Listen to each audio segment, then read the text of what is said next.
Hello, and welcome to the Autism Resources Kawartha podcast. I'm Matt Geardy, and I'm so happy to be here with you. In this conversation, Christy discusses the challenges faced in advocating for her child within the school system, the importance of understanding sensory overload and anxiety, and the need for structure and routine. She reflects on her journey of acceptance and resilience, emphasizing the significance of community support and the role of diagnosis and understanding autism. Christy concludes with thoughts on the importance of kindness and advocacy in navigating relationships and societal expectations. The Autism Resources Kawartha podcast is a series of unscripted conversations with local autistic people and the people who love them right here in Kawartha Lakes. Join us for a new episode every Tuesday on Spotify, YouTube, or wherever you listen to podcasts. And if you enjoyed what you've heard, please follow or subscribe. This podcast couldn't be possible without the support of Cardinal Home Services. Thank you so much. Be sure to check them out at cardinalhome.ca. Now, finally, enjoy this conversation with Christy. So what's your experience with autism? My experience with autism, I would say personally, myself, I think I've always struggled with certain things that I found as I got older. I found other people just found it easy. Mm-hmm. Don't have a formal diagnosis. I did look into some things this last year. I went to, what's it called? Psychologist, I guess it was. Sure. They talked about ADHD, all those things. I don't feel like that maybe meets the mark, but maybe, I don't know. But my personal experience too with my child, my son, we've always kind of used the word challenging from the very beginning. Sure. A run for my money. We had first child and he was very easy. Kind of those, baby books they give you that are textbook and fit all those milestones, slept through the night, was just that child that was a dream child. And then we had my second son and that was just, he was running from the minute he came out. So just busy, never slept unless he was on me, unless he was with me. Unless we were moving in the car, unless we were walking, but there was no standing still. He never crawled. He just ran. Like he got up and just went. Needless to say, he was black and blue from the very beginning. Daycare always had lots of questions when he started daycare at 18 months. Sure, yeah. I think that's when most of it, a lot of it came out. I think more at that kind of that year to 18 months when he started to go to daycare, and was just very much higher than the other kids. So it wasn't like a developmentally low. It was very much like this child is scaling the windowsills and the other kids just want to sit and read a book. Like he was advanced. Gross motor. He wanted to climb everything. He wanted to get into things. He wanted to just always have a challenge. He always wanted to be challenged and he always challenged them. That being said, he also had his favorites and those people were going to do everything they could to make his day the best day ever. Yeah. And if they didn't, you knew about it. So he was just always highly intelligent, just very different. And I mean, you don't like to compare children, but compared to his brother, both very intelligent, but just very busy, not hyper busy, just very you couldn't leave him for a second because he would be doing anything possible. He's the sitcom baby where he's like swinging off the chandelier and riding the banister. And you tell me I can't do this because it's not safe, but I'm going to do it anyways. And I'm going to do it 10 times because I'm going to show you that I can do it. Yeah. So as he got language, which was a little bit, both of them were over 2 before they actually did get a lot of language. So we were hooked up with a pediatrician from the very beginning because it was exhausting. I don't really know what other word to say. It was exhausting. And so that was kind of the daycare years till he went to school at 3. And he was young because he's a November baby. So 3, he went to school and that seems so young to think about now looking back on how old, I'm not sure how old they are now, but my boys are 10 and 8 and to send them to school when they were 3 seems and he'll wild. Be 8 in November and his brother just turned 10 in July. So same kind of, and I look back at pictures and I'm like, oh my goodness, you were so young.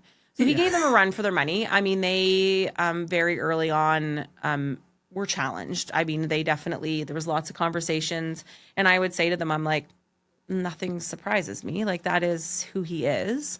And I was a very strong advocate. Daycare learned, especially in school, learned very on that I was a very strong advocate. I always knew in my heart there was something. It wasn't just that atypical per se. And I think sometimes you kind of, I don't know, sometimes I was like, no, that can't be it. Like, I don't think there's anything. I just think he's just a busy child. Yeah. And because you try to deny it, because not that I care, but it was kind of like you just try to deny it because it's just harder sometimes, right? Absolutely. I was like, this is hard. And, you have people are like, oh, well, he's just a busy little boy. And I'm like, this is more than busy. Like, Yeah, this you is only different. see an hour of it. Yes. When we go to a family function or you see him for daycare days, but like everything in between, it's like it's constantly on watch, right? Your brain never gets to shut off because it's like you're constantly busy. So yeah, going to school was very good, but like would write with both hands because that worked. He'd write backwards. He would sit under the table to lay on his belly to do work. And they quickly discovered that they could try to get him to sit in that chair and do it like other kids, but he would literally, his phrase from, I don't know, he probably was just after daycare. He might have been maybe 2, and he'd say, that doesn't work for me. And that was the very clear, that doesn't work. He couldn't say much else, but I tell you, that doesn't work for me. He was an advocate at 18 months. Yeah. And even when he got to school at 3, the teacher's like, I love the phrase, but like, how do you get him to do it? Yeah. I said, you don't. And they'd get his shoes on and they'd have to help him with his shoes. He'd put his shoes on. Well, then he'd switch them and put them backwards. They'd try to teach him to put them the other way. And he's like, doesn't work for me. Like, school got very frustrated, I'm sure, with things that he did, and things that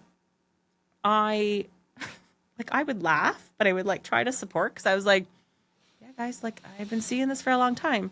So they did in JK put an OT assessment in. It took until just last year to get because of COVID. That delayed everything. So they did. So put 5 years. Almost 5, yeah. So it was a long time. So the teachers were great. They did lose. Like, he did get lost a few times. He would hide. He was a very good hider and never quiet, but he was quiet when he hid. Hey, it's Matt Garrity from the Autism Resources Kawartha podcast. I want to tell you about one of my family's favorite things to do in Kawartha Lakes, the Crazy Creative program at the Kawartha Art Gallery. It's totally free, open to all ages, and every Saturday the gallery turns into a space where you can express your imagination with model magic. I've taken my kids countless times, and we always walk away with big smiles.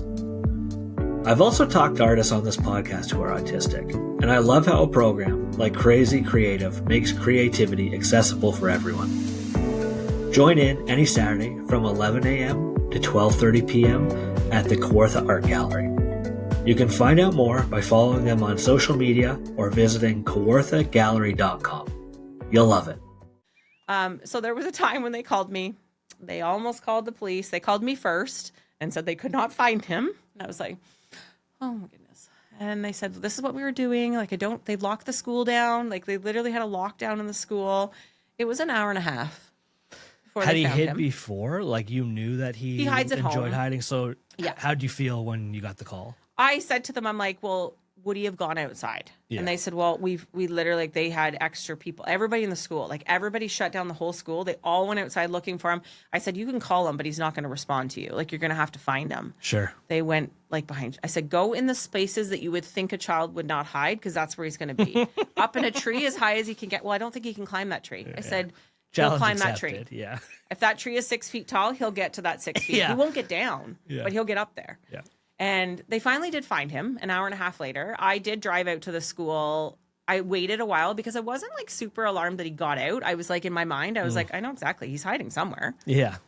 And so that he was hiding behind somebody's coat in the coat rack, like Nice. Perfectly still. Great move. Yeah. So when they found him, they said, did you not hear us calling? I said, I heard you. I said, well, we've been looking for you for a long time. He said, I'm tired of waiting. And the teacher's like, well, then why did you do it in the first place? Like, and she said to me, she called me and she's like, you're right. He is unbelievable. Like, Yeah. He wasn't worried. Yeah. Like, she said it was an hour and a half. And I said, well, what? Like, I said, not to blame it on you, but like, what happened beforehand? Because I said, generally, if a demand's been put on him and it's not like generally a demand, or if it's said in a certain way, like it was just all phrases. Like I just knew that you had to phrase things a certain way. Sure. Can't use the word no. You can say no, but it has to be in a phrase, not the word. Mm-hmm. And she was like, well, we were doing some printing and that was fine. And then we decided to change up the schedule. And I was like, She's like, we changed up the schedule. And instead of doing our reading circle, we were going to do math. And I said, well, did he know about the change? She's like, well, we just changed it when we decided that would work better. And I said, okay, well, that doesn't work. And I had kind of gave some things, but it's hard because in the school system, just my experience is that without a diagnosis or without that label per se, it's just not like, we'll figure it out. Like we're the experts, right? And nothing against that. Like, you know, Yep. I totally think that's great. They quickly realized that they were not necessarily the expert. They did take some feedback. So I would give, you know, kind of like those tip sheets or kind of those things. And I would send stuff in and I was like, I'm an open book. I don't mind answering questions. I don't mind because I want to help and I want to make sure everybody's experience as, you know, because I know, I live it. I know exactly what he's like. You sound so confident, which is positive. Yeah, that's come a long way for sure. I think, you know, because I would say like me as a child or growing up, I definitely wasn't. But I think having Sure. kids and having to advocate and do those things, I think it's grown. It's admirable, I should say. Thank you. Like it's your confidence, because I talk to so many people, even myself, where we talk about these stories, and it feels sometimes like we're in a boxing match, and we've been punched and punched and punched. Yeah. And you, maybe because we're recording this in here now, you're like, you just sound so confident, and Well, that's it was so frustrating. admirable. I had times where like there was lots of tears, there was lots of frustration because, you know, but then I think, you know, kind of fast forward a little bit when we did get the OT assessment and then the OT came in the school. That was, I guess that would have been, so he got that support before he was diagnosed. So grade 1, I believe, is when they started coming in the school. Sure. So it was still SK year was definitely a struggle. We got a little bit more mature per se, not maturity as I call maturity, but that, you know, kind of got the routine underway and could cope with things a little bit better. Heavy masker, like he's a heavy masker. He always has been.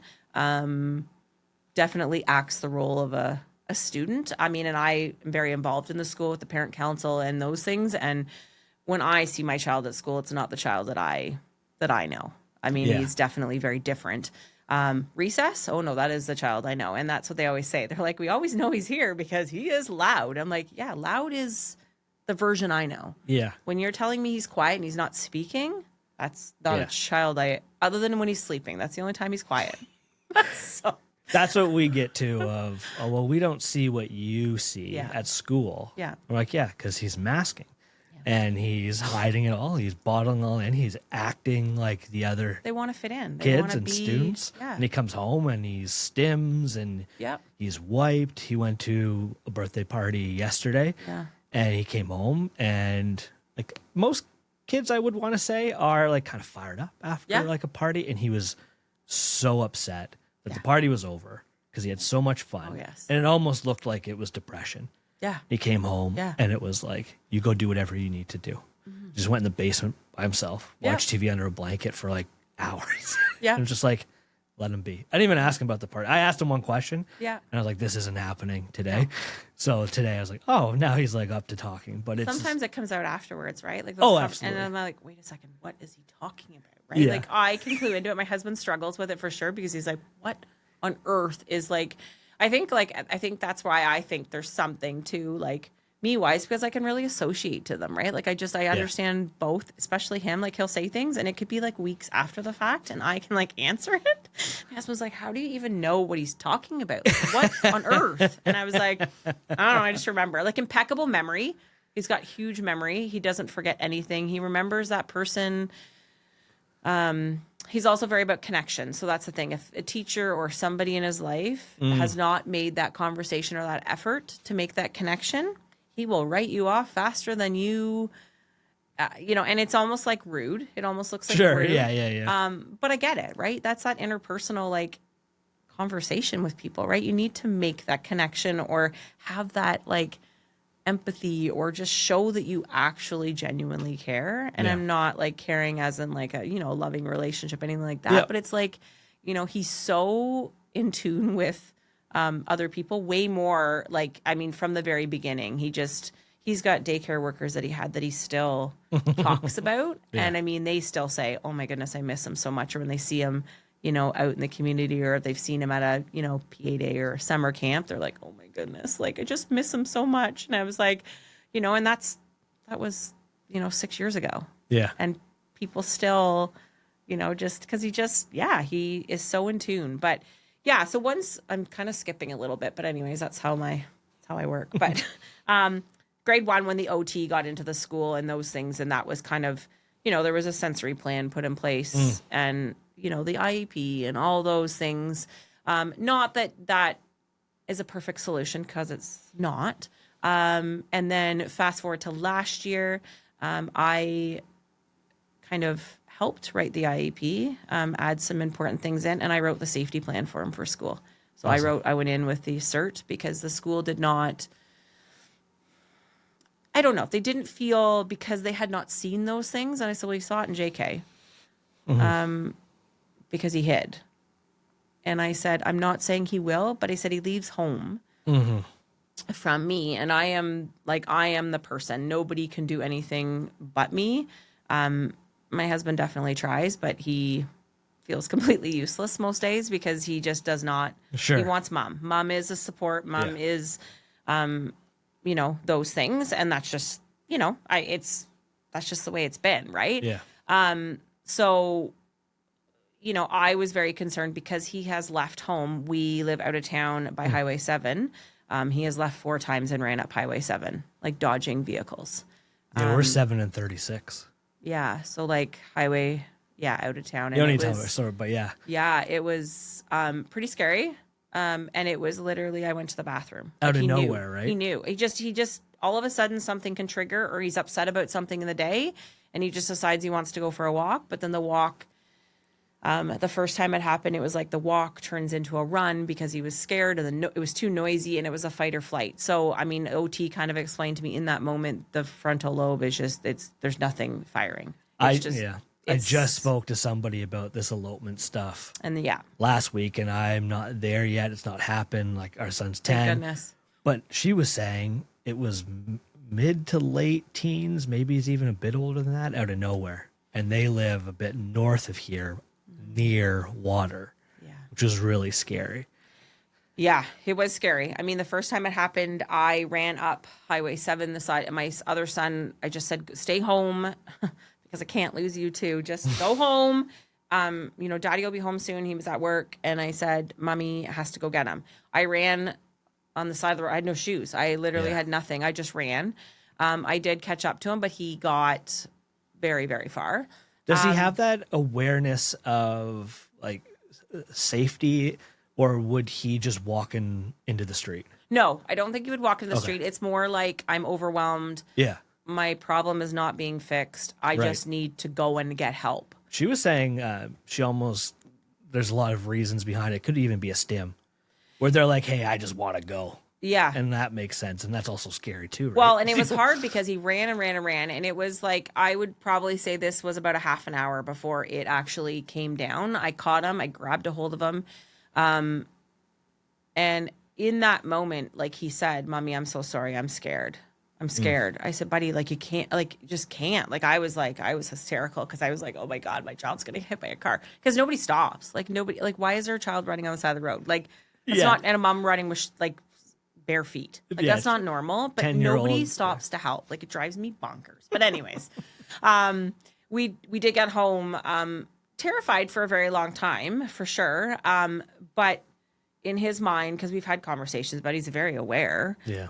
He just said it works. I need to get away from, like I just need to, his body's not feeling good. Usually my body's full is generally what he says. He'll say a quarter, half, and it's full, or it's overflowing. He's used that term. He's probably used that term since JK. Like he would just say, my body's full. He'd come home from school and say, I'm full. And I just thought it was food at first. I had no idea what full means, right? Me too, buddy. But yeah, so then quickly realized that meant like Full is like he's at capacity. He can't do it anymore. He's full. And generally when he gets to be full, then that's when you're going to see the elopement. That's when you're going to see the, like, the outbursts, the physical aggression, all of those things. So that was kind of my rationale with the school, is that you don't see it yet. Yeah. But he will be overwhelmed in class, and those signs are not always seen, and he will just leave and ask to go to the washroom, and he'll leave the school. He's not going to leave loudly. He's going to leave as quietly as possible so nobody knows he's left, and then he's going to walk home. And, the principal said, well, do you think he'd actually get there? And I said, do you know who you're talking about? And so then I had a conversation that night, and I said, how would you get home? If you were to leave school by yourself, like, I just kind of wanted to see, but how would you get there? And he said, I'd just walk straight up the road, up the hill. I pass, people's houses. I'd pass this person's house. I'd pass this person's house. And, and he'd tell me all the houses and what color they were. And then he said, and then the key is in the garage. It's hanging on the nail. And, he gave me every detail. And so when I called the principal the next day, I did the whole spiel. And he went, okay, thank you. We need help. And How long have we been talking? 19 minutes? And I already know that he would have made it home. Oh, yeah. It's a game. It's a challenge. He's I'm going to get there for sure. Yeah, and let's go. Yeah. And so, but I said, he's not going to be what they would, the behavior kids that are going to be loud, and, he's going to sneak out whatever door he can get out of. Yeah. And it's going to be a challenge to get there. Yeah. And there's not going to be that rational thinking that this isn't safe, that this is what and I'm not even saying there would be a consequence, to be honest. I'd be more upset that that even happened. Yeah. So we did last year put it in place. I wrote it all. They just basically typed it in the document that it needed to be in. And whether they ever have to use it, I said, I don't care if you ever have to use it. But what's the consequence if there isn't one and it's there? Yeah. It's bad. And I said, okay, well then let's just I'm willing to help. I'm not saying I want to make people's life harder. Let's put this in place as a safeguard. He also knows it's there. They've sent a picture all through the school. Everybody is well aware of, you need to keep eyes. You need to know where he is. That being said, it's happened 4 times in a year. This was a new thing over the last year and a bit, right? Doesn't happen generally in the winter because that's too hard. So but there's other ways that it still happens. It's just not the same capacity, right? So that's also said, that's where the brain is too. It's highly... it's intelligent. And then, fast forward to, I guess, last year, it was October. It might have been October. Maybe it was September. I can't remember. We got the call for the testing. I didn't disclose anything what we were going for. I can't talk about appointments. Some appointments aren't as bad. But appointments generally have not been, dental appointments were atrocious. We had to be sedated 3 times to have our teeth cleaned, until the point he was frustrated, and then he's like, fine, I'll just do it. Yeah. But it has to be the same dentist and the same hygienist. And if anything in that experience changes, then it doesn't go well. Did you have a good experience with the dentist? We do now. We have my dental care. They're amazing. Wicked. We just went there for I our advocate son, to everybody for and them. it was really good. Dr. Lamb is amazing. I don't know who the Dr. Kim is good too. Okay. Dr. Kim and Dr. Lamb, and I would put it on their website. I've always raved. Sure. We have them, and we have Olivia as a hygienist, and they are absolutely amazing. But they do know that if any of those change, they call me and just say, hey, appointments changed today. We're going to change it to next week. They're not here. Yeah. We have tried other things, but he just gets up and walks out or has a very difficult time. Yeah. So we had to do sedation for a while because there was no way that it was safe. It just was not a lot of anxiety around it. We went to Kawartha Dental in Peterborough. They were absolutely amazing. Okay, awesome. Amazing sedation. We did go to a kid's dentist, and it was not a good experience. But so my dental care has been amazing. Luckily, we just go for our routine checks now, and everything is pretty good. And good. We're just, we don't enjoy it, but we realize that it's important, and we do all the social scripts before about what happens if we don't do this. Hygiene's important. Yep. They also don't use needles. So we don't use needles if we have to have anything done. He's just got really sharp fingernails. So perfect. That's all they need to know. Yeah. And you know what?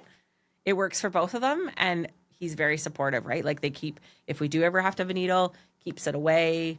They it's a whole hidden experience. They talk about going to outer space. Like it's absolutely, that's awesome. They're absolutely great. I thank them every single time and they just say, we're just doing our job. And I'm like, some people do their job, but you guys are just being compassionate. Yeah. Not all of the clinics locally are just doing their job. No, they are amazing. And because I worked for community living for 21 years, I've brought people I support there too. And they've always been very understanding. Like I just say, please put this in the chart. This is all the things you need to know. This is kind of what it is. I'm not trying to make it a big deal, but I'm like, this will make everybody's life easier. Yeah. My wife's career background was in dental, so she's always aware of it. Yeah. And then my son, of course, had trouble at, I think, one other dentist, and they were fine. And I've been going to my dental care for the entire time we've lived here for 7-8 years. Yeah. And enjoyed it. It's been great. Yeah. And then we just took him here. And in the last 3 months, he had a great experience. Yeah. I don't know if it was the same people. Yeah. But they also said, and my wife was very clear, like, hey, this is what's happening. Yeah. And they're like, we got someone for him, a specific hygienist or whatever. So I wonder if it's the same person. But and they've also got the helpers and stuff too. They have certain helpers they also put in because they know that they know him. And there's just we don't talk, we don't make some people or some kids or people want be like, all that compassion. That's definitely not what we need. We want less talking. Let's do what we need to do. This is a script. It's almost cold in a way, I think, for some people, but it's like, this is what works. Like, you don't need to be the wishy-washy, all the flowery stuff, because that's just not gonna, it's not gonna fly. So, because you're being fake, right? Yeah. And that's generally what I get. What was wrong with that person? Gotcha. And I said, nothing's wrong with them. That's just their personality. And he's like, well, why were they so weird? Or that's hilarious. I'm laughing, I'm crying, but or he'll, you see a senior on the street and they're like, oh, you're so cute. I love your hair. And he was like, what was wrong with that woman? And I'm like, nothing was wrong with her. He's like, why do they talk like that? And I was like, I don't know. They're trying to be nice. And he was like, it's weird. And I'm like, okay, but some people like it. He's like, oh, I don't. I'm like, okay. So we laugh. We laugh and we cry all in the same day. Honestly, and I kind of laugh, cry right now because it's hilarious. But we do that. And then dental was a trip, but we got there. Luckily we don't ever have to really go to the doctor. We don't have to do any I think they have to get a needle this year. So we have done an exemption last year, I think, when he needed to, because we tried and it was a disaster. Yeah, he's been talking about this for a couple of years. I don't really know how we're going to do it. We kind of exempt, the doctor just said, I don't know how you safely, unless you could sedate him first to do it. It's pretty blood work. I've tried to take blood work and it is, we can't do it. I'm not sure. That's a challenging piece for us. Same with, luckily we don't have to do medication or anything because he won't swallow anything. He won't take anything. That was tough for us too. The first couple of years, I think back on it now and I feel terrible. The guilt of the juggling, we had to hold him down in a lot of situations. And I hated it. I remember sounds awful, but getting off him and just bawling. So we could try that. But the problem is he would sometimes get it down, but he would make himself vomit it back up. Yeah. He was very self-induced vomit all the time when he was little. And that was also a way to get what I needed. Yeah. You're not going to do it, then I'm going to make myself puke and you'll be there. Yeah. So he's super, just highly intelligent. I mean, now almost 8, he associates and said his brain is a 13-year-old. So he associates as a teenager. When we did do the testing, sorry, I skip all over the place all the time, but anyways, no problem. Just sorting all my thoughts. But when we did the testing, we had Dr. Mohili from 5 counties. She's absolutely amazing. Awesome. I did wait. There was some other pediatricians we could have got, but I felt I needed somebody because I've been dismissed a lot, right? You know what? He's just challenging. He's just really smart. Boys will be boys. Maybe it's your parenting. I got told that once by a pediatrician that I had. Slug them? It was a virtual call, thank God. But I did tell them to. That's right. I've not heard that before. My family doctor actually sent a thing back, a letter back, and because he just basically said this mother is a very strong advocate. She knows her child very well, and the fact that you can dismiss and say that it's her parenting. He was, and I think he actually did report it. Like he actually reported wherever he was very upset because I called and I was like, That's outrageous. yeah. And even he just basically said that if I adjusted some things in my parenting, that maybe he would act better because it didn't happen anywhere else. Right. Right. And I explained, the masking, all these things, even though this is a pediatrician, Yeah, that you should should be highly know. intelligent. Anyways, that was one instance for sure. And so you almost feel like you're crazy sometimes. I'm like, well, maybe I am seeing things. Maybe it is me. Like maybe I'm causing these behaviors. Maybe I'm, in my mind, I was like, maybe I'm loving him too much that, Yeah, maybe because we coddled him. Yeah. and not that he was spoiled, spoiled. Like there's rules that we have routine, we have structure. I'm very much about that because I personally need that. Like everything needs to be very structured because if not, then I feel like I'm spiraling out of control, right? Like anxiety and just feeling overwhelmed and can't put those executive functioning things just don't match up, right? Because it's like, whoa, like my brain is spinning, right? Yeah. Like it just, So I've always had everything. Like everything's very, like everything's got a place. Everything's very neat and tidy. Those are just the way it goes. So yeah, when we did the testing, I didn't tell him. He went in the room, and we had to meet beforehand. And I don't know what like your guys' experience, it's different wherever you go, but like we had to meet beforehand, do all the medical stuff. I have actual folders. Like I am just that parent, which most people appreciate it. But I have one for school. I have one for 5 counties. I have one, and every single appointment, everything is documented in that folder. So I literally brought all my folders of the history of everything. And she was like, whoa. And I'm like, she's like, I love parents that have stuff to give me, right? Yeah. So I had lots of background. I even had the OT write a letter to support.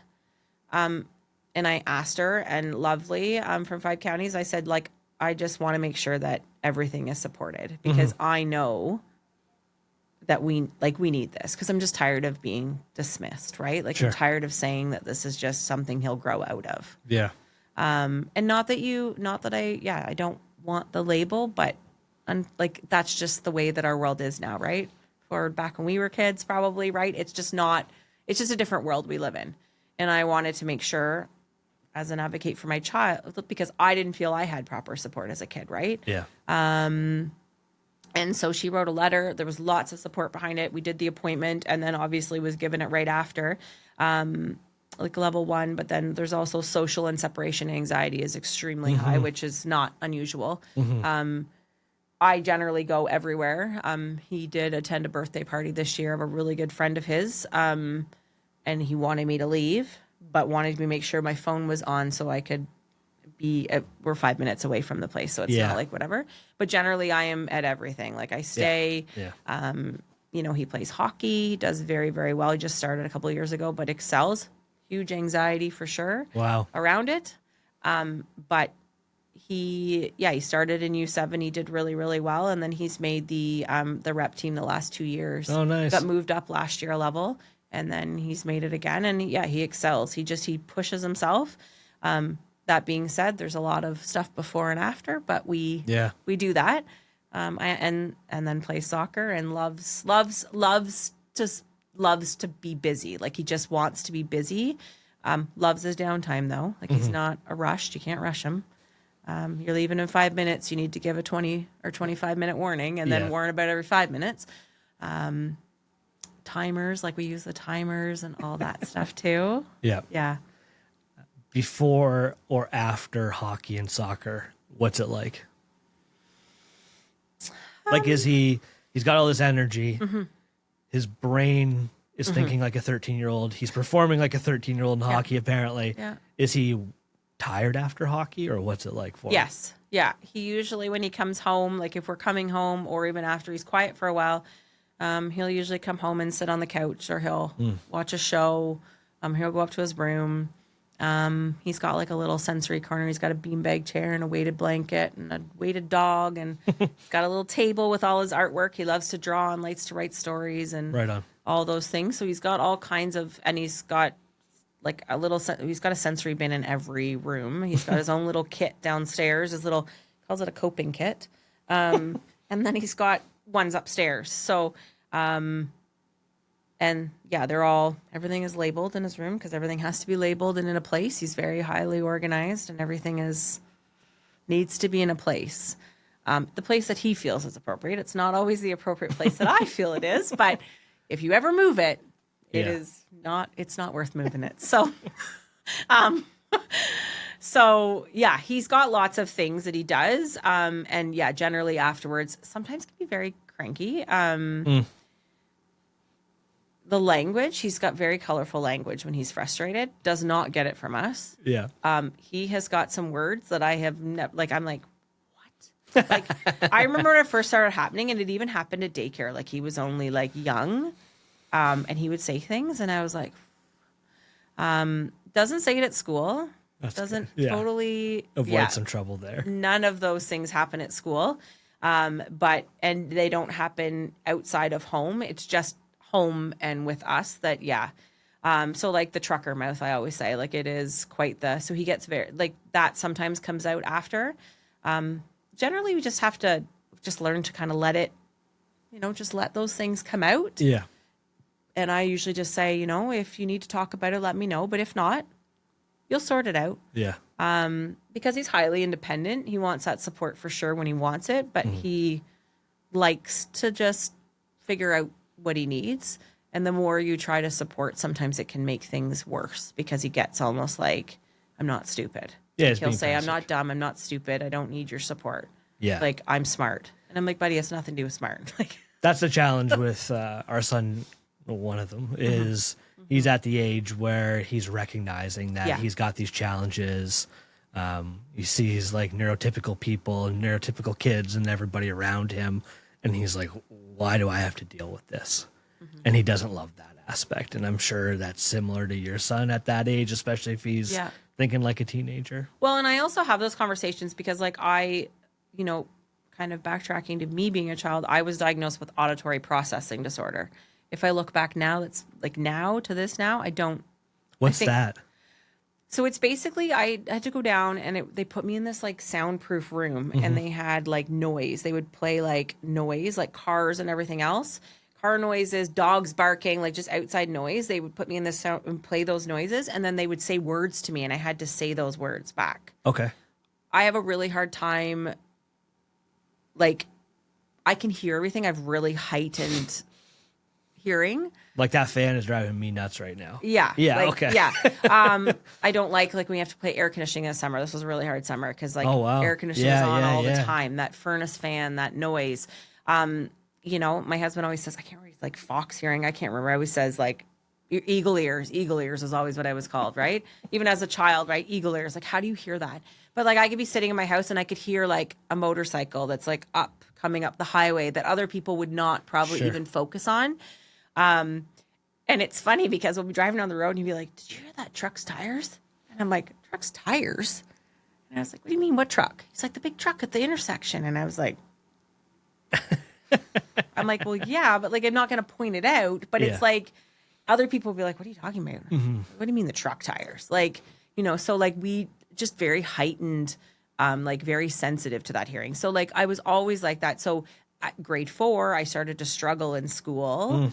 Labeled with that learning disability, right? That I was behind. I had, obviously there's more compassion, I think now, maybe I'm not like, I really haven't had I haven't had an ill experience with an IEP or any of that. Our school is lovely. Yeah. Our school is absolutely supportive. The teachers, the kids, we've had a wonderful experience. Good. Like since JK to now, both my kids, right? So I can't speak to it, but I know me as a kid going to those meetings and they'd say, she's going to struggle with this or, I remember even having a teacher in high school, because math was never my forte, never. And a teacher saying, like, I'll be surprised if she could pass high school. I could surprised if she ever gets to post-secondary. And I remember those. And my mom and dad were very supportive.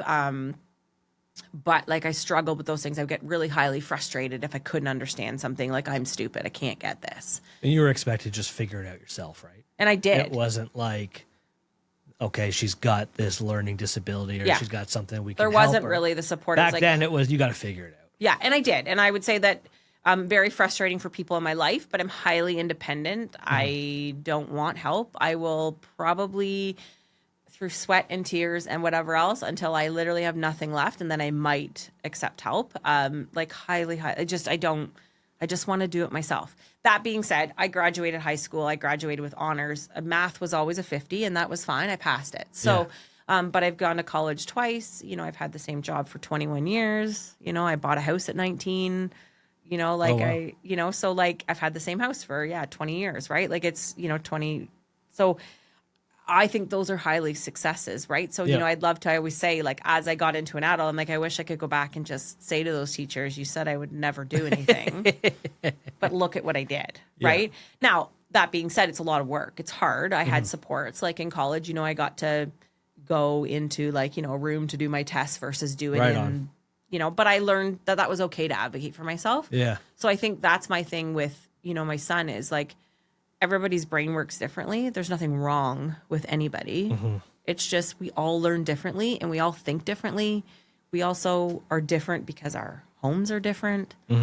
Our learning experiences are different.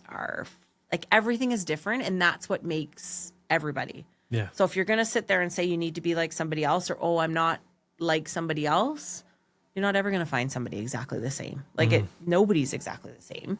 And I think like in my job, I've always, been a strong advocate to do those things. And then with him, I'm like, hey, like, just be yourself. And if people can't accept who you are, then they're not worth being in your life. And that's where I've got it, the age of 41. I'm like, I mean, if somebody can't, like, I'm not going to change me to be good for somebody else.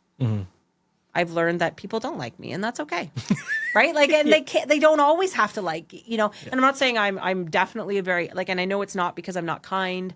I know it's not because because I do go out of my way to do everything to help everybody, which is a super exhausting thing. And I know, my husband will say to me, like, you don't have to do all these things. And I'm like, I don't, but I like to help people, right? I like to do those things. And I also want to make sure for my kids too, like if I don't help, who will? Like, you know what I mean? I think those things too. Like, I just want to make those good experiences, right? And I don't know, just, I didn't have the same as a child growing up. So I feel like, you need to, as an adult, I'm like, I want to make these experiences for, my sons or, and make sure, and especially for him with the support, I want to make sure that, because if I can't be there at school, I can't be at every, doesn't access like a lot of camps or anything, but did the rec center camp the last 2 years and had the inclusion support.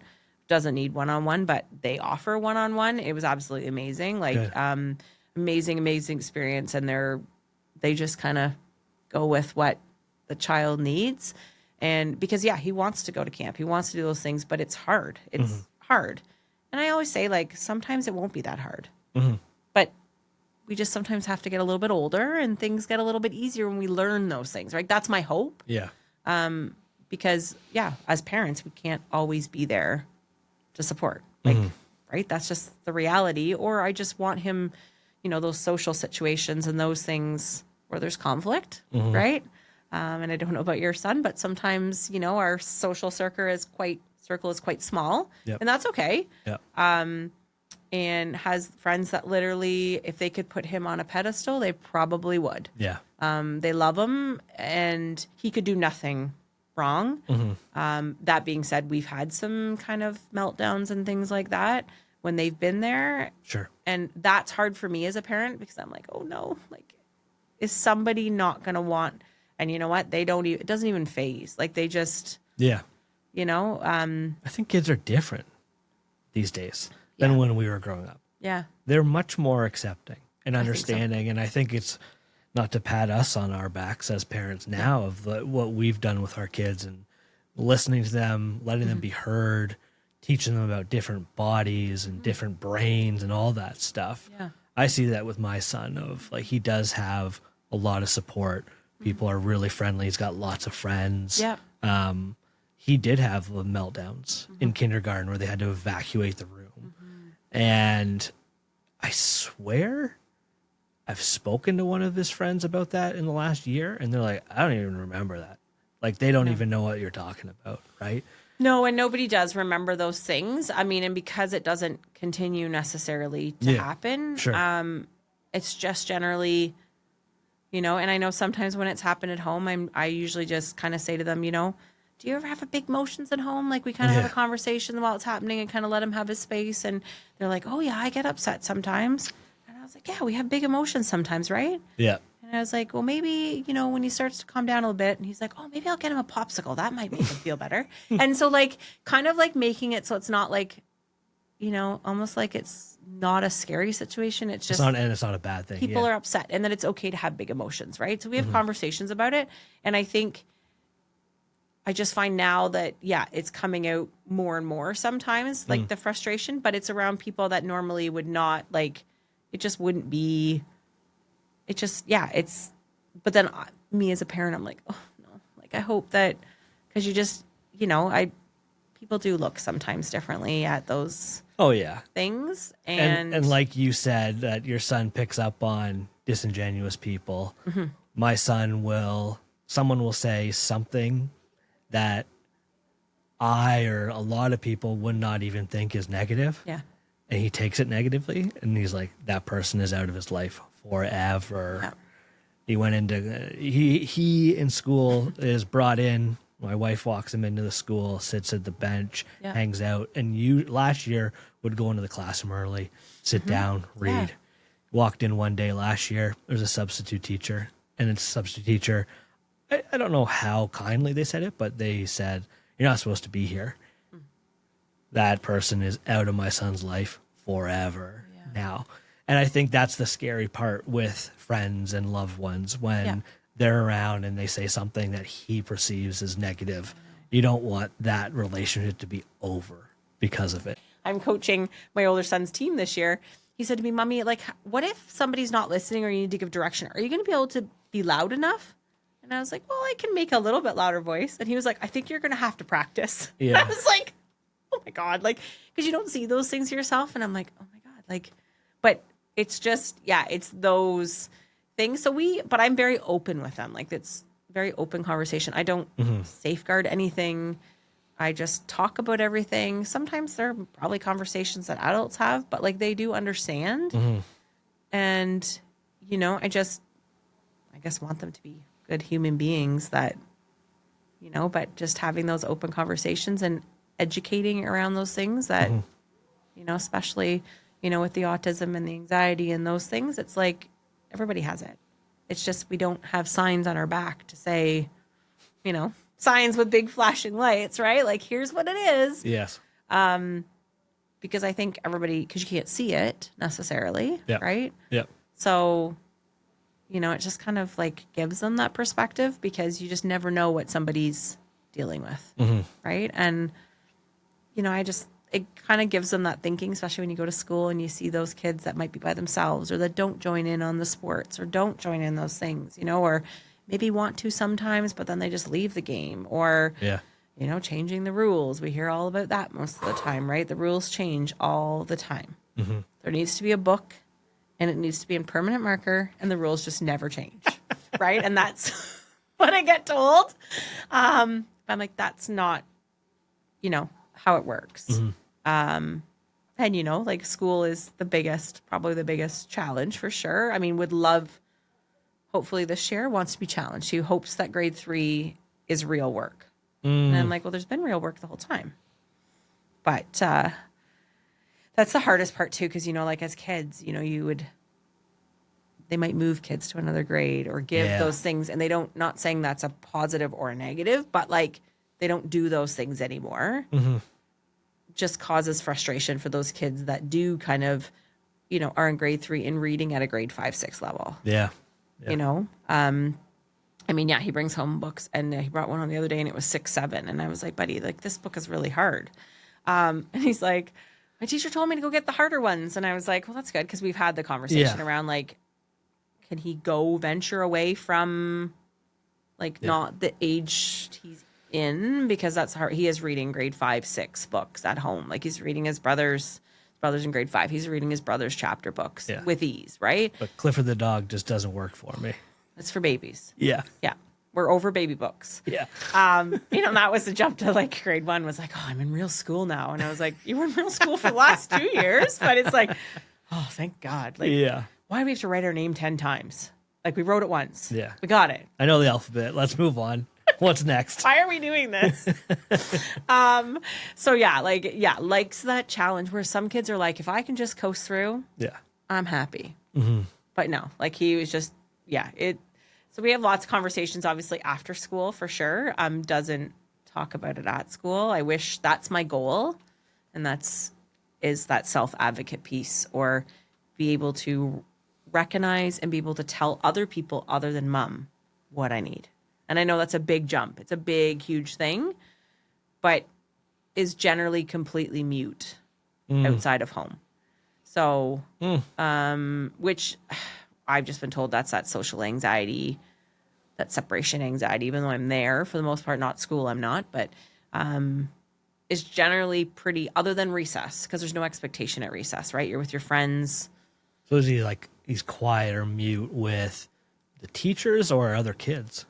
No, like just in general. Yeah. And then he gets out at recess and he's time of his life. Oh yeah. Playing Loud. soccer or whatever. Yeah. Oh yeah, he's very active. Like plays soccer, they play games. Sometimes it's like he'll bring a ball, or sometimes it's like, I don't know, he'll bring stuffies. They do some sort of make believe. Just very big imaginations. All of his little buddies, got about 4 or 5 of them that are his, core friends, about 4 of them, and they have very interesting and they're like, we've had them all over at our house, and it is pretty exhausting by the time they go. Like they're high energy. Yeah. They're 100% right up to the 100% dial the entire time, and then there's the crash afterwards for sure. But like it is, they're just go and hands on, and just like not in an aggressive way, but just very like touchy feely. It's just it's all of the things.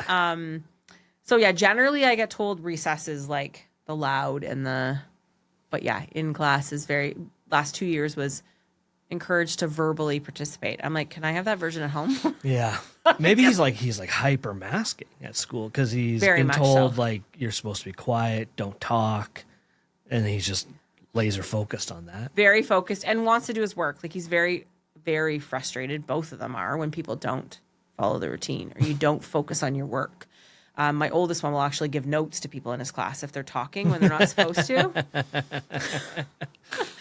Generally, they're somewhat well received, but, and like permanent desk cleaner, inspector, right? Sure. Because like the very, very desk is everything is lined up. Everything has a place. Yeah. Very frustrating. People don't fit those lines. Like this is the rule. Why can't, you're supposed to walk on the right side. Why are people walking on the left? Like this, and that's pointed out all the time, everywhere we go, or just at the end of the day, that's generally what we talk about. It's not like, how was your day? It's like, do you know that so-and-so did this? Or do you know that so-and-so brought this for lunch? And I'm like, okay, why does that matter? Like in my head, I'm like, but sometimes there's a concerned component. Sometimes it's like just trying to understand. So we do have the conversation. In my head, I'm like, why does that matter? But we do genuinely have a conversation. Well, like, maybe somebody wants to put their book on the left side. Like, I know, but like the teacher always puts it on the right side. And then your pencil goes, and I'm like, okay, but does it affect you? Yeah. Well, it does. It's not the right spot. Yeah. And I'm like, so like usually I'm an it's accessory to a crime, Mom. I'm like, I've okay. seen it happen. I'm like, okay, I'm not winning. So it's generally, my husband gets frustrated that because like he just wants to end the conversation, but sometimes it just doesn't end. And they always have to like, almost like a win, right? And it's like, you're just not going to win. Yeah. Power struggles, learn from the very beginning. We don't power struggle because he'll just up the ante. That was a massive learning for us, and like why the label or the diagnosis helped. Because I was the same. I was like, I don't want to. What's the point of this? Yeah. Now I see why it's important. I understand. Like it changed me. Yeah. It changed my parenting. It changed my perspective, my emotion. Everything clicked. I'm not a perfect parent, but he'll tell you, and I swear by this, and I'm proud of it. He's like, you're a better parent than before we knew I had autism. Yeah. Because it just changed everything. It's like, okay, your brain is different. You're not trying to be a pain. or trouble for me Yeah. or not listening or one-upping and violent and all this stuff. Yeah. But it changes a lot. I think it's for anyone struggling out there, like, what is the point of a diagnosis or quote label? I think that's it. It changes your perspective. I think it does. It changes your perspective. I think it gives you those, like from either a professional or a parent, it's like it gives you those things to look into or those supports and know exactly how, to do things. Not saying it's going to be perfect because there's some days where they go really well. Oh, sure. And then there's other days where like, okay, nothing I did today worked like yesterday. And you can be the best parent one day and the worst parent the next day. Oh, sometimes in their it's eyes, when right? the hour. Yeah. You're like, oh, everything's great. Yeah. And then it's all of a sudden the worst moment of your life. Yes. And you're like, what's happened here? And then you get those little moments where, mine's a very big hug, like hugs are a weapon. I mean, the school's always said hug is a weapon. And even during COVID, they're like, they're not supposed to touch anybody or doing those things, but they would do all of those things because that was the only way they could calm down some of those situations. Sure. Some people are very want to be away. But like comfort is key. That is sometimes after we've calmed ourselves down and we've sorted out some things, we want that comfort badly. Very touchy-feely, which is sometimes hard because it's like this, I don't know. It's like a puppy or an animal that's just always wants to be near you. You turn around and it's like, oh my goodness, like you're right there.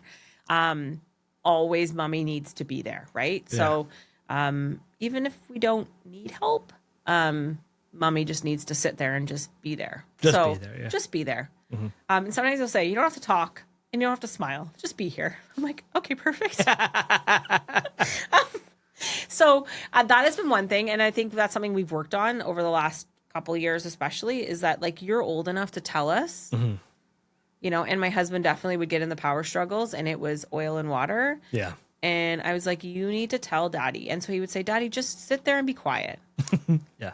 Just be there if I need you. Or, he'll sometimes say like, you're not being very good right now. You need to go away. Like, and that's really hard to hear. He doesn't do well with it. Yeah. But getting a little bit more understanding, like that it's not personal. And he's not saying it to be mean and be harsh. No, it's intentional. Because he'll say it and 20 minutes later, give you a big hug and tell you you're the best parent in the entire world. Yeah. It's just right now it's not working. It's like, no. It's hard. Like we all have egos. Yeah. And I don't know if men have bigger egos than women. I'm sure that's a different conversation. Yeah. But I know as a male, the ego is, you've got to bury it. Yeah. And I find the more I bury my ego, the better my life is, the easier my life is. Yeah. So I hear your husband's struggle. Yeah, looking through that different lens. And I think because I have my challenges for sure, I think sometimes it makes it a little bit easier for me to understand. I also do it more like he's not home as much as I would be. So like, it's kind of just, I've been there to do it. And I do all the appointments and I do all the support stuff. And it's just the way it's been. So yeah, I think that can be part of it. But I mean, just, having those open conversations, but also giving my son that empowerment to say, like, you need to tell us what you need. Because you know what you need. To a point. Sometimes maybe not. But I'm like, if you need space or you need this, you need to tell people instead of punching somebody in the face. Right? Because, we don't always know. Generally, I get, are you stupid? No, I'm not stupid, but I don't understand. Well, what's wrong with your brain? Nothing's wrong with my brain. It's just working differently than yours right now. Yeah. And we kind of, before you get upset about it, but we just have the conversation. And then he'd be like, well, do you think you're funny? I said, no, I don't think I'm funny. But like, I can kind of just like, and sometimes I'm like, you know what? This isn't going anywhere. I'm going to take space. Yeah. And, I'll go and sit. Cause I'm like, I won't argue with you anymore. Cause you can't, like, he would just keep going and he'd have those one-liners. And he just, honestly, I don't even know where it comes from. He comes out with sometimes some things and I just look and I'm like, where on earth? Like, sometimes I'll say, where did you hear that from? Or where did that come from? He says, my brain compartment. And I'm like, okay. Right? Awesome. Like, he's got brain compartments, right? And sometimes he'd be like, do you not have any? I said, well, I do. But sometimes mine gets so full, right? Like, he's like, probably because of me. I'm like, yeah, probably.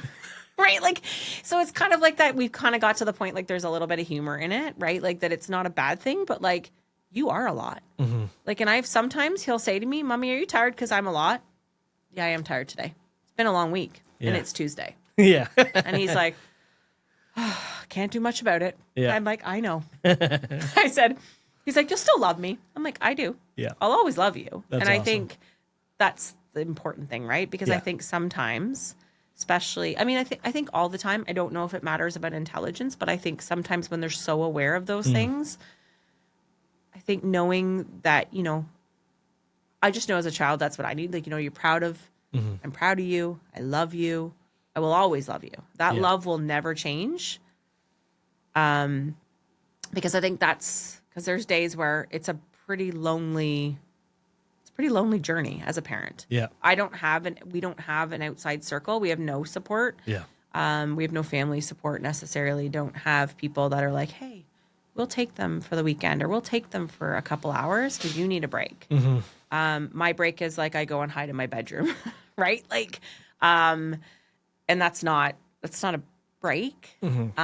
My break is also like, yeah, I coach their sports teams. That's not a break. They're there, right? But like, that's, you know, so I think that's the part of it that's really hard. And we know that support is, I mean, we'll be on the late list. He'll be a older teenager before any supports will come through.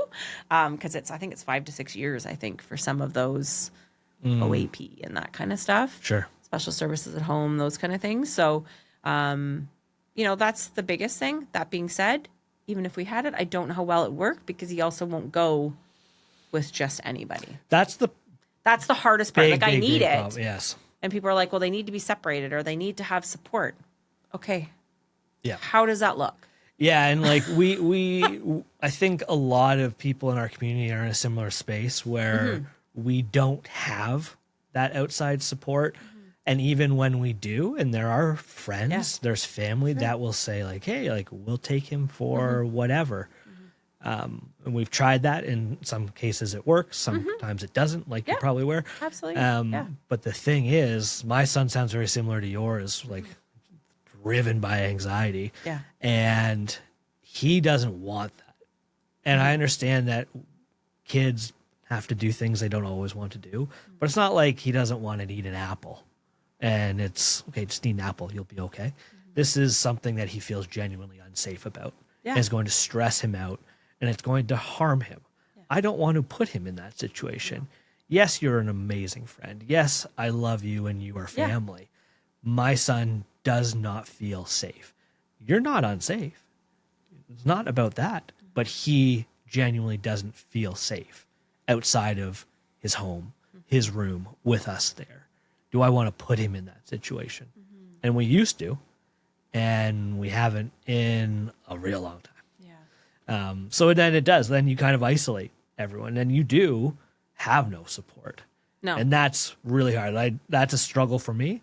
I think it's my wife's maybe not biggest struggle right now. There's other struggles that have kind of elevated recently, but that's one, like we've had to grieve the idea, like we're never going away, her and I, for a vacation, like alone for a week or even a day or I don't know if I could do that. And I think that's like, we have friends that will talk about that or people in our life and they're like, you've never left them? I'm like, no, he's almost 8. He's never been left even for a night. Yeah. His brother was only left for one night when we had him. So they are 10 and 8, and they have been with us every day of their 10 years of their life. We don't go anywhere. Yeah. If we do, they're included or we don't go. Yeah. We've tried. Everyone's different, every spectrum. Sometimes we've had good experiences. We've gone out in a couple hours. Like we've been out for dinner. But that being said, if he wakes up, which when he was younger, he was more challenging. When he wakes up, my stepsister, she did come over once.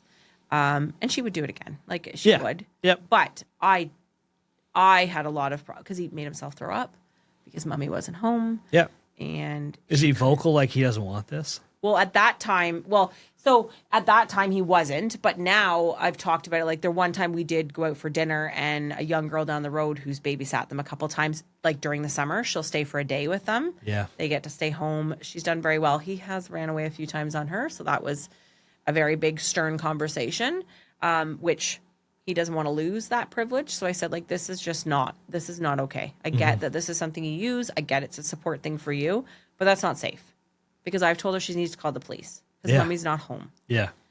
And he was like, I don't want that. I said, well, then you need to figure out another way to help your body feel better in those days when mommy's not there, because this is not okay. And so, you know, we've kind of had those firm conversations.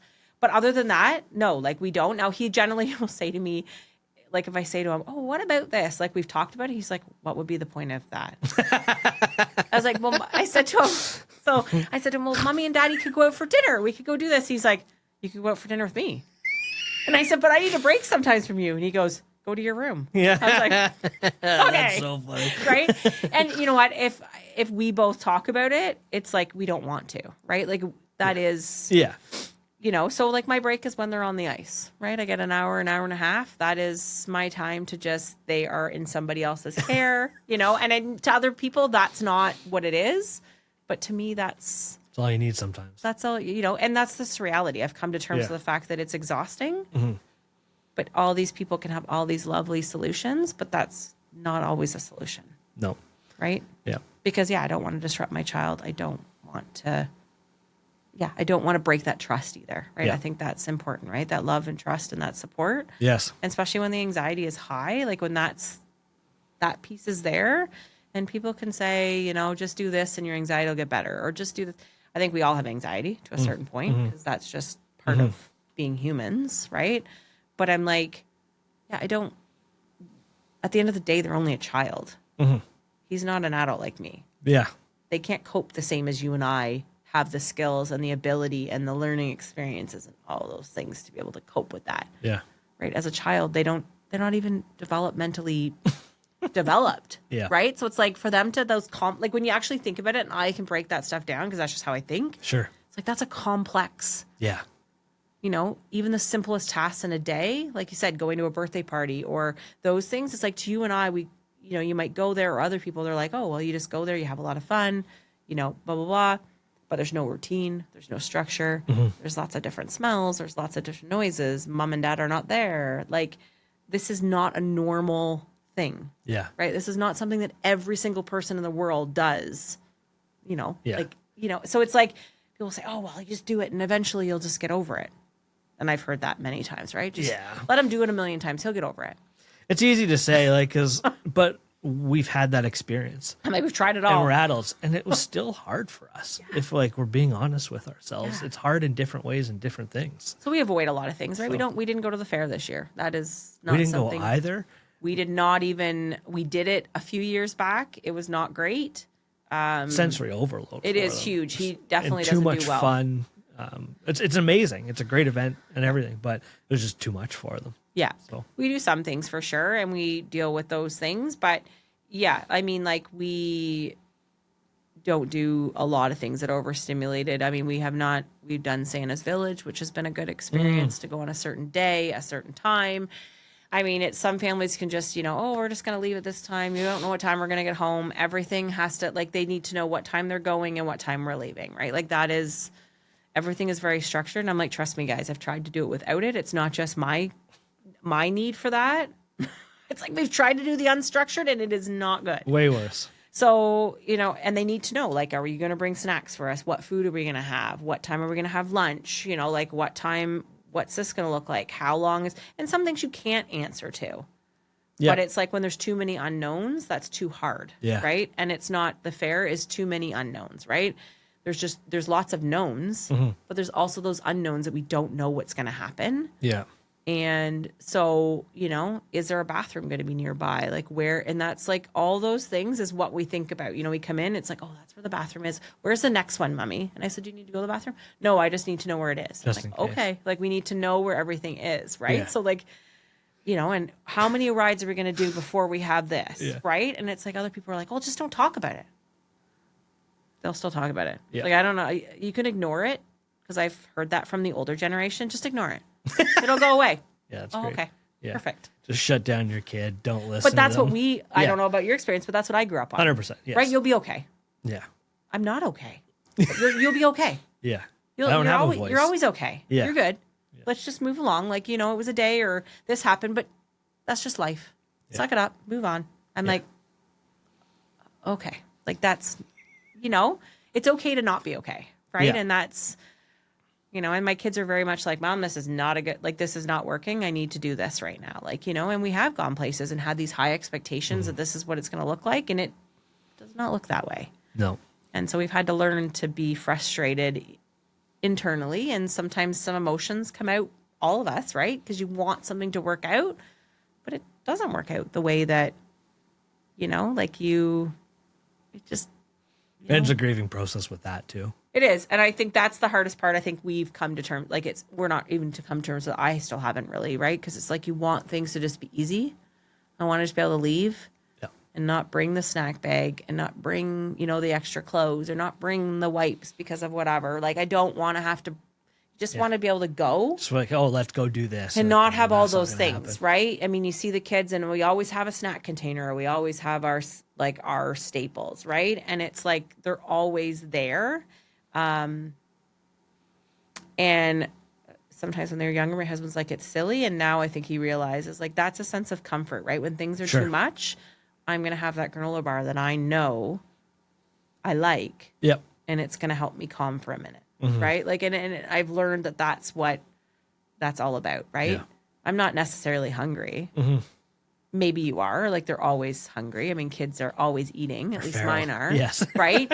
But it's like that food is a comfort, and not using it in a bad way. Cause I know some people can use food as a comfort and then, you know, but I mean, it's not like it's bad food, right? Like but yeah, I have these little sack containers. They come literally everywhere if we're going for a period of time. Yeah. Because if we don't have our snack or we don't have our food and that is too hard, it's like then we deal with the repercussion. Like there's just so much around that, right? The emotions come out, right? Because it's not, at the end of the day, when we find out, it's not actually you're hungry. It's just that experience was too much, and I need something to help.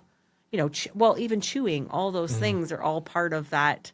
Yeah. I can't remember what that term is, but like chewing and all those things can help calm down the nervous system. And there's an actual like big term for it, but I just can't remember. It's probably some big, huge, whatever. I just remember learning it in OT is that like chewing and, you know, is all part of that, probably that stimming as well. Yeah. But it all calms down because they can focus on that, not the anxiety, right? So I don't know. It's one of those things you learn those things and it works. But everybody's like, you always got food. Yeah. Yeah. We always got food. This is my life. That's just my life. But you have to prepare for that, right? So it's getting up early and getting all those things, which other people can just fly out the door. Yeah. And we can't fly out the door. We have to be very, very ready. Yeah. That being said, we're very busy, right? Like they're both in hockey and they're busy but busy has become a good thing, right? Sure. Because when we're not busy, then that's generally when some other crawling things on the ceiling, come out, right? Yeah. But yeah. So conversation was awesome. Yeah. I was thinking while we're talking, you were the first person to reach out to ARC that I had no idea who you were. And I think you were complimentary. And just like, hey, this is awesome. And I think that's cool. You're the first person to do that. Yeah. And you're the first person that I've had on this podcast that I've never really communicated with beforehand.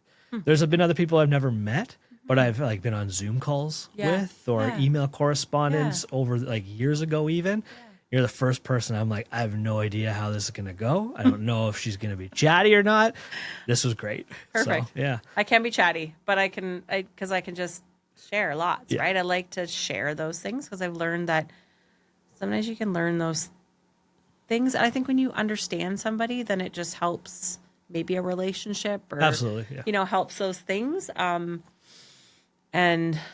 I always try to think like, why is that person the way they is, right? Like where they are, right? Because there's always a story behind people for sure. And it's nice to be able to share those things and hopefully somebody can get something out of those experiences, right? Yeah, for sure. Yeah, I think it's a great thing you're doing. Thank you. I appreciate that. Last question. Sure. If there's one thing you wanted people to know about autism, what would it be?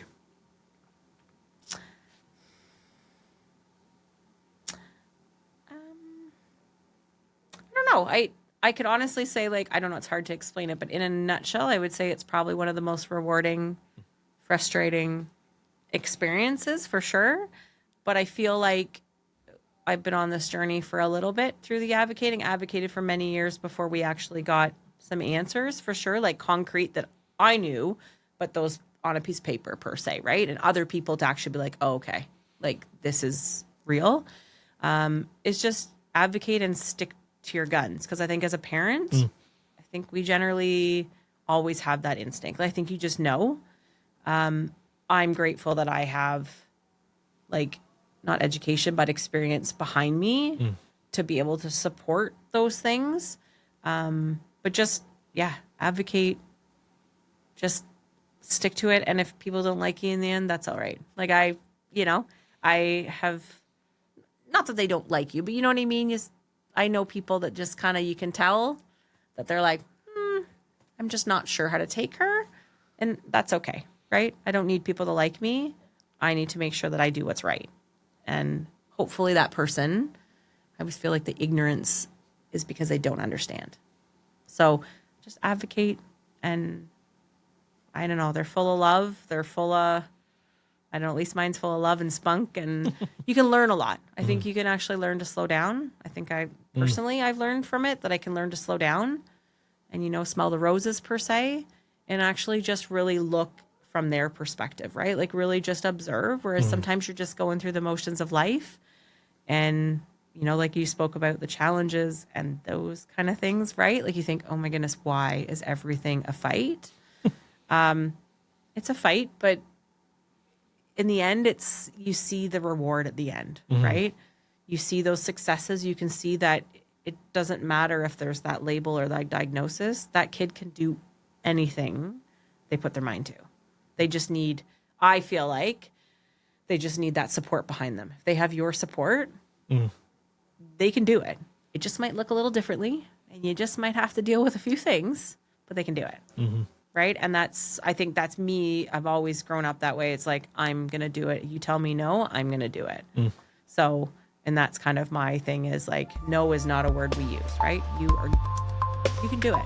It just might be different. And I don't know. That's kind of that's my take. You can do anything you put your mind to, and they just need your support.